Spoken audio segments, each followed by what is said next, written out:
नमस्कार साथियों, आज फिर हम उपस्थित हैं हिंदी के वाक्य में कर्ता को पहचानना और फिर उसका अंग्रेजी में अनुवाद करना। देखिए, कुछ वाक्य ऐसे होते हैं जिसमें धातु प्लस ना यानी क्रिया प्लस ना लगा होता है, उसको क्रियार्थक संज्ञा कहते हैं।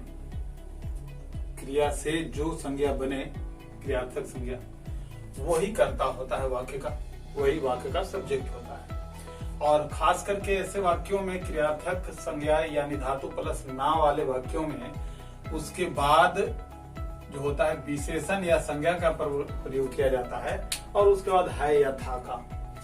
एक उदाहरण के रूप में देखिए, खेलना लाभदायक है। खेल एक खेलना क्रिया है, उसमें ना लगा हुआ है यानी धातु प्लस ना है। ऐसे शब्द कर्ता होते हैं और इसको क्रियार्थक संज्ञा का नाम देते हैं। तो ऐसे क्रियार्थक संज्ञा के बाद देखिए क्या आया है यहाँ पर, लाभदायक, जो विशेषण है। लाभदायक क्या है? विशेषण है। और उसके बाद है का प्रयोग है। तो इस वाक्य का स्वरूप ये है कि धातु प्लस ना प्लस विशेषण या संज्ञा है या था। संज्ञा में देख लीजिए, यहाँ पर बिना टिकट यात्रा करना, ये पूरा का पूरा क्रियार्थक क्रिया है और ना उसमें लगा हुआ है। और उसके बाद अपराध है, ये संज्ञा है, ये संज्ञा है। यहाँ क्या है? विशेषण है। अब उसके बाद है, अगर यहाँ था होता तो भी चलता। तो ऐसे वाक्यों का अनुवाद हम इस प्रकार से, इसको कहते हैं इन्फिनिटिव। इन्फिनिटिव यानी वर्ब के साथ टू का प्रयोग जब हम करते हैं और वो सब्जेक्ट के रूप में प्रयोग होता है तो ये इन्फिनिटिव है। और इन्फिनिटिव ये इन्फिनिटिव है जो संज्ञा के रूप में आया है। और जब क्रिया में आईएनजी लग जाता है तो इसको हम लोग जीरंड के नाम से जानते हैं।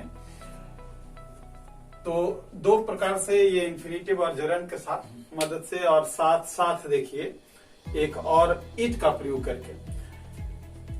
तो टू प्ले इज यूजफुल या प्लेइंग इज यूजफुल या it is useful to play.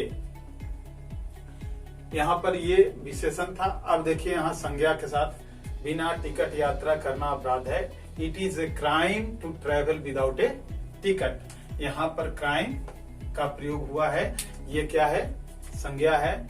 और इट का प्रयोग चूंकि ये यहाँ इंट्रोडक्टरी के रूप में हुआ है तो ये सब्जेक्ट तो नहीं है, लेकिन सब्जेक्ट यहाँ है to travel without a ticket. यहाँ पर ऐसा भी जब ये देखिए इन्फिनिटिव के रूप में आया है तो to travel without a ticket, ये पूरा का पूरा संज्ञा है और उसके साथ इज ए क्राइम, और ये भी संज्ञा है यानी ये करता है।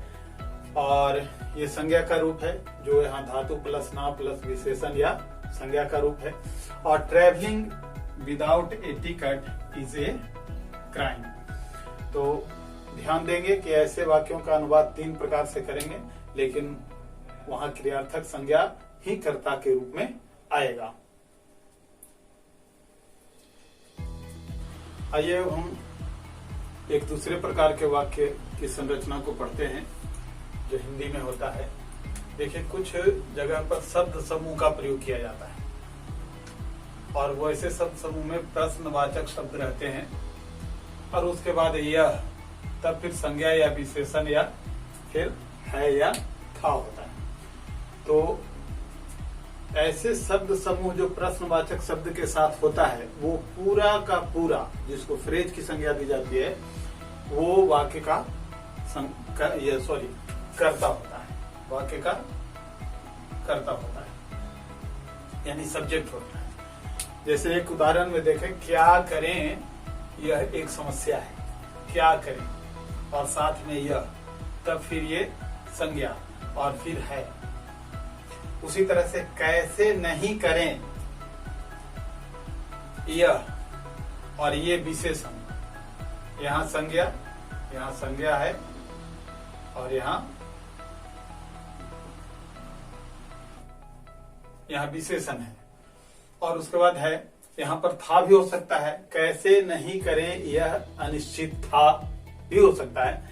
ये कोई खास माने नहीं, वो तो वर्ड मीनिंग है या था का। तो यही जो है इसका सब्जेक्ट होगा, क्या करें, यह एक समस्या है। तो what to do is a problem, या कैसे नहीं करें, how not to do is uncertain. ये अनसर्टेन विशेषण है, एडजेक्टिव है, और ये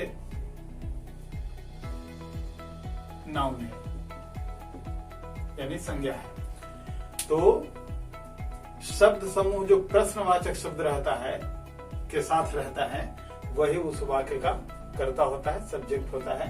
तो कुछ वाक्यों के बनावट इस प्रकार से होता है। ऐसे और बहुत सारे वाक्य होंगे, जैसे क्या पढ़ें, यह एक समस्या है, कहाँ जाएं, यह एक समस्या है। ऐसे वाक्य जब मिले तो उसकी अंग्रेजी इस प्रकार से आप बनाएंगे और ध्यान रखेंगे। Thank you.